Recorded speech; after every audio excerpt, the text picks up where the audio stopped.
Last part में हमने देखा था कि माइक और डेव अपने लोगों को बचाने के लिए डीमन से लड़ रहे थे, जहां उन्होंने यिमिंग को हरा दिया था और लॉ ऑफ डिस्ट्रक्शन की पावर से उन्होंने तिमिंग को भी हरा दिया था। लेकिन जब माइक ने लॉ ऑफ डिस्ट्रक्शन की पावर का इस्तेमाल करा था तो उसे रेड क्वीन की पावर का एहसास हुआ था। अब आगे तो इस पार्ट की शुरुआत में माइक और डेव को देखकर वो कमांडर कहता है कि क्या तुम अगली फाइट के लिए रेडी हो। इस पे माइक पूरे कॉन्फिडेंस के साथ हाँ करता है, जिसे देखकर वो कमांडर सोचता है कि ये बहुत ज्यादा शांत है, कहीं ये रूल ऑफ डिस्ट्रक्शन की पावर के बारे में और कुछ तो नहीं जानता, जिसकी वजह से ये डर नहीं रहा है। इसलिए अगर मैंने इसे रिकवर होने का और ज्यादा टाइम दिया तो ये मुझे बाद में रूल ऑफ डिस्ट्रक्शन से डरा सकता है, इसलिए मैं इन दोनों को नहीं छोड़ूंगा। अब वो कमांडर सी गुआंग नाम के अपने डीमन को माइक और डेव से लड़ने के लिए कहता है, तो सी गुआंग उस घने पर्पल क्लाउड से निकलकर एरेना में आ जाता है, जहां हम देखते हैं कि उसकी बॉडी पूरी रॉक और लावा से बनी थी और वो साइज में बहुत बड़ा था। तो उसे देखकर डेव और माइक समझ जाते हैं कि वो बहुत ज्यादा स्ट्रॉन्ग है।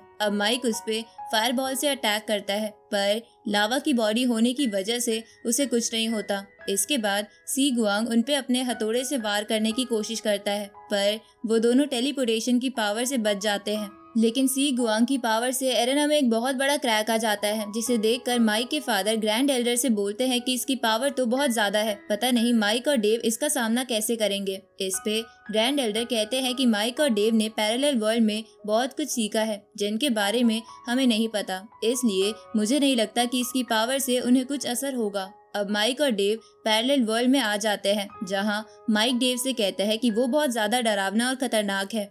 इस पे डेव माइक से बोलता है कि हम उससे बल का इस्तेमाल करके नहीं जीत सकते, हमें किसी स्ट्रैटेजी का इस्तेमाल करना होगा। इस पे माइक बोलता है कि मुझे तो उस बीस्ट में कोई कमी ही नहीं दिख रही, तो हम क्या करेंगे। ये सुन के डेव अपनी बुक निकालकर चेक करके कहता है कि मैं उसे अपनी स्पिरिचुअल स्वॉर्ड से डिस्टर्ब करने की कोशिश करूंगा। इसके बाद वो दोनों वापस रियल वर्ल्ड में आ जाते हैं, तो सी गुआंग उनकी तरफ बढ़ने लगता है, जिसे देखकर डेव अपनी स्वॉर्ड से उस पर हमला करता है, पर वो बीस्ट अपना वेपन बीच में ले आता है। लेकिन तभी डेव अपनी आई से उस बीस्ट को इल्यूजन में फंसा के एक जगह कैद कर देता है। उसी वक्त माइक दूसरी तरफ से उस बीस्ट पर थंडर अटैक करता है, जिसकी वजह से वो घुटने पर आ जाता है, पर वो फिर से खड़ा होकर हेवनली डीमन स्पेल का इस्तेमाल करता है, जिसके कारण उसके चारों तरफ थोड़ी देर के लिए फायर टोर्नेडो बन जाता है।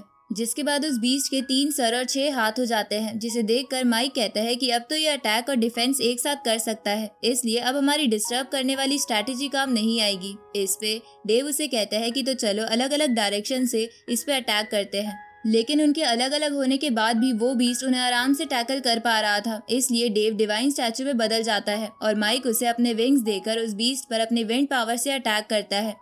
लेकिन उससे उस पे कोई असर नहीं होता, तो डेव बोलता है कि इसका डिफेंस बहुत ज्यादा मजबूत है। ये सुन के माइक कहता है कि लेकिन ये मेरे रूल्स ऑफ डिस्ट्रक्शन को नहीं झेल पाएगा, पर डेव इसके लिए मना कर देता है, क्योंकि पिछली बार भी माइक रूल ऑफ डिस्ट्रक्शन की पावर को बड़ी मुश्किल से झेल पाया था और अब की बार भी उसने ये पावर इस्तेमाल करी तो उसके साथ साथ थंडर सिटी को भी नुकसान पहुंच सकता था। तो माइक डेव से पूछता है कि अब हम क्या करें। तभी उन दोनों को वो रेड क्वीन टेलीपैथी के थ्रू बेवकूफ बोलती है, लेकिन माइक को लगता है कि डेव उसे बेवकूफ बोल रहा है, इसलिए वो उस पर गुस्सा करने लगता है। तो डेव बोलता है कि ये मैंने नहीं बोला। उसी वक्त वो बीस्ट उन दोनों पर हैमर से अटैक करता है, जिसकी वजह से वो नीचे गिर जाते हैं। जिसके बाद वो बीस्ट उन दोनों को अपने वेपन से काटने की कोशिश करता है, लेकिन तभी वहाँ रेड क्वीन की स्वॉर्ड आके उस बीस्ट की डायरेक्शन बदल देती है। तो रेड क्वीन की स्वॉर्ड देखकर माइक समझ जाता है कि रेड क्वीन जिंदा है, पर वो फिर भी बोलता है कि ये कैसे पॉसिबल है। जिसपे रेड क्वीन उसे टेलीपैथी के थ्रू बोलती है कि इस दुनिया में कुछ भी इम्पॉसिबल नहीं है। अब उस स्वॉर्ड की पावर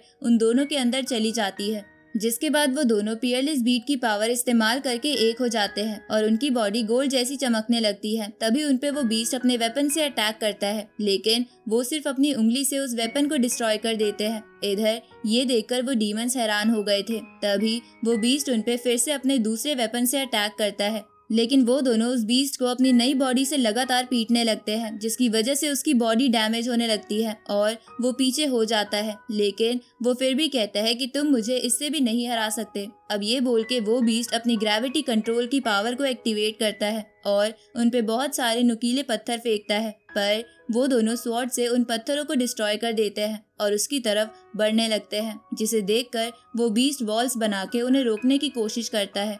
पर वो दोनों अपनी स्वॉर्ड्स उस डीमन के आर पार कर देते हैं, जिसकी वजह से वो डीमन हार जाता है। पर वहाँ धुआं धुआं हो गया था, जिसकी वजह से माइक के पेरेंट्स को लगता है कि माइक भी मर गया। लेकिन तभी धुआं हटने के बाद डीमन सी गुआंग की बॉडी वापस रख लेते हैं और इसके बाद माइक और डेव भी अलग अलग होकर अपनी बॉडी में आ जाते हैं। लेकिन वो काफी इंजर्ड हो गए थे, इसलिए वो दोनों पैरेलल वर्ल्ड में चले जाते हैं। तो ये देखकर उस कमांडर का साथी कहता है कि हम इन दोनों को अब जिंदा नहीं छोड़ सकते। इस पे वो कमांडर कहता है कि मुझे नहीं लगा था कि ये दोनों लगातार 3 डीमंस को हरा देंगे। लगता है इन 100 सालों में ह्यूमंस काफी ज्यादा डेवलप हो गए हैं। अब वो कमांडर जू युआन नाम की डीमन को माइक और डेव से लड़ने को कहता है। तो जू युआन एरेना में आ जाती है और वहाँ माइक और डेव का इंतजार करने लगती है। इस तरफ माइक और डेव खुद को हील कर रहे थे, जहाँ माइक डेव से पूछता है कि जिस वॉइस को हमने सुना था क्या वो रेड क्वीन की वॉइस थी। इस पे डेव हाँ करता है। तो माइक कहता है कि पता नहीं इस वक्त वो कहाँ होगी। उसी वक्त माइक के सर में दर्द होने लगता है। ये सुन के माइक डेव से कहता है कि ये सब तुम्हारी वो कंबाइंड पावर इस्तेमाल करने की वजह से हुआ है, जो तुमने अच्छे से सीखी भी नहीं है। इस पे डेव कहता है कि उस डीमन को हराना हमारे लिए जरूरी था, इसलिए मैंने ऐसा किया। इसके बाद माइक डेव से कहता है कि हम आगे क्या करेंगे। तो डेव माइक से बोलता है कि इतनी देर से सब कुछ मैं ही तो कर रहा था, अब सोचने और करने की तुम्हारी बारी है। ये सुन के माइक कहता है कि ठीक है, अब की बार मैं कुछ करूंगा। इस तरफ रियल वर्ल्ड में कमांडर का साथी उससे पूछता है कि माइक और डेव अब तक आए क्यों नहीं, क्या वो कहीं भाग गए। ये सुन के कमांडर मुस्कुराते हुए एक चाल चलता है। इधर माइक की मॉम को भी उन दोनों की चिंता हो रही थी कि वो कहाँ पर है। उसी वक्त उनके पास एक डीमन आ जाता है जो उन सैनिकों की सोल को खींचने लगता है। तो ये देखकर वो सैनिक उसे मारने के लिए उसकी तरफ बढ़ते हैं, पर वो डीमन अपने बड़े रूप में आकर उन सब पर सोल किलिंग पावर का इस्तेमाल करते हैं, जिससे वो सैनिक बहुत तेजी से मरने लगते हैं। लेकिन इसके बावजूद भी बाकी सैनिक हार नहीं मान रहे थे और उसके अटैक को बार बार डिस्ट्रॉय करने की कोशिश कर रहे थे। लेकिन वो अटैक्स बहुत ज्यादा थे और उस डीमन को सोल खाने में भी बहुत मजा आ रहा था। उसी वक्त माइक के फादर अपने सैनिकों का ये हाल देखकर ग्रैंड एल्डर से कहता है कि आप इस फॉर्मेशन को बनाए रखो, मैं सैनिकों को बचाता हूँ। ये सुन के ग्रैंड एल्डर अपनी पूरी ताकत से अकेले उस फॉर्मेशन को बचाए रखने की कोशिश करते हैं, जिसे देखकर कमांडर कहता है कि इस बुड्ढे में अभी भी बहुत एनर्जी बाकी है। दूसरी तरफ माइक के पेरेंट्स सैनिकों को पीछे हटने को बोल के खुद उस डीमन की तरफ जाते हैं और फिर उसके अटैक्स को डिस्ट्रॉय कर देते हैं। पर वो डीमन अपनी बड़ी वाली फॉर्म को उन दोनों की तरफ भेजता है, जिसे वो दोनों नहीं रोक पा रहे थे। इसलिए माइक के फादर उस बड़ी वाली फॉर्म के अटैक को अपने ऊपर ले लेते हैं, जिसकी वजह से वो बहुत ज्यादा इंजर्ड हो जाते हैं और उनका एलिमेंटल हार्ट भी दिखने लगता है। इसके बाद माइक के फादर अपनी वाइफ से कहते हैं कि शायद मैं इस बार सच में मर जाऊंगा। ये सुन के माइक की मॉम उन्हें बोलती है कि तुम थंडर सिटी के किंग हो, इसलिए ये तुम्हारा फर्ज है। तो ये सुन के माइक के फादर उस डीमन की तरफ बढ़ने लगते हैं ताकि वो खुद को डिस्ट्रॉय करके उसे मार दे। लेकिन तभी माइक की मॉम अपने हस्बैंड को गले लगा लेती है, क्योंकि वो भले ही रानी हो पर वो फिर भी अपने पति को नहीं खोना चाहती थी। इसलिए वो अपने हस्बैंड से कहती है कि हम दोनों ने एक साथ बहुत अच्छा जीवन जिया है और अब माइक के साथ भी उसका एक सच्चा दोस्त है, इसलिए मुझे कोई फिक्र नहीं है। उसी वक्त वो दोनों अपने पुराने पल याद करने लगते हैं जब वो दोनों मिले थे, जहां हम देखते हैं कि माइक की मॉम एक सैनिक को पीट रही थी और तभी माइक के फादर उनसे मिले थे, जिसके बाद धीरे धीरे उन दोनों को एक दूसरे से प्यार हो गया और उन्होंने माइक को जन्म दिया। इधर माइक को एहसास होता है कि उसके पेरेंट्स खतरे में हैं, इसलिए वो तुरंत ही रियल वर्ल्ड में भागता है। इधर माइक के फादर अपनी बीवी को अलविदा कह के तेजी से डीमंस की तरफ बढ़ते हैं। तभी माइक एरेना से उन्हें देख लेता है और उनकी तरफ बढ़ने लगता है, लेकिन जू युआन प्रिमोडियल डीमन बर्ड का इस्तेमाल करके उन दोनों को रोकने की कोशिश करती है, जिसे देखकर उस कमांडर का साथी कहता है कि ये बर्ड तो बहुत पुराना है, इसलिए जरूर अब ये दोनों ह्यूमंस मर जाएंगे। इधर डेव अपनी शील्ड से उस बर्ड को रोक के माइक से अपने फादर के पास जाने को कहता है, लेकिन जू युआन बीच में आ जाती है तो माइक उस पे अटैक करता है, पर जू युआन की शील्ड बहुत ज्यादा मजबूत थी। इस तरफ माइक के फादर सैनिकों को बचाते हुए डीमंस की तरफ बढ़ रहे थे और दूसरी तरफ माइक की मॉम भी डीमंस को मार रही थी। उसी वक्त माइक के फादर डीमंस के बिल्कुल क्लोज पहुंच के खुद को एक्सप्लोड करने की कोशिश शुरू कर देते हैं, जिसे देखकर वो कमांडर कहता है कि ये तो फिर से रूल ऑफ डिस्ट्रक्शन की पावर का इस्तेमाल करने वाला है, इसलिए हमें इसे खुद को उड़ाने से पहले मारना ही होगा। अब वो माइक के फादर को मारने के लिए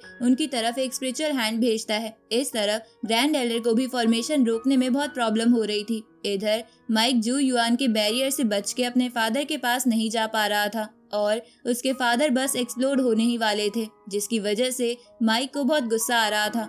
उसी वक्त डेव अपनी एनर्जी माइक में ट्रांसफर कर देता है, जिससे माइक वो बैरियर तोड़ पाता है, पर जू युआन माइक के हाथ पैर बांध के उसे रोक लेती है, जिसकी वजह से माइक जोर से चिल्लाता है। उसी वक्त रेड क्वीन की स्वॉर्ड आके माइक के फादर को दूर फेंक देती है, जिसकी वजह से उनके एक्सप्लोड होने वाली प्रोसेस भी रुक जाती है। तभी वहाँ रेड क्वीन अपनी बच्ची वाली फॉर्म में आ जाती है और डीमन कमांडर से पूछती है कि क्या मुझे देखकर तुम्हें डर का एहसास हो रहा है, और रेड क्वीन के ये बोलते ही ये पार्ट यहीं खत्म होता है।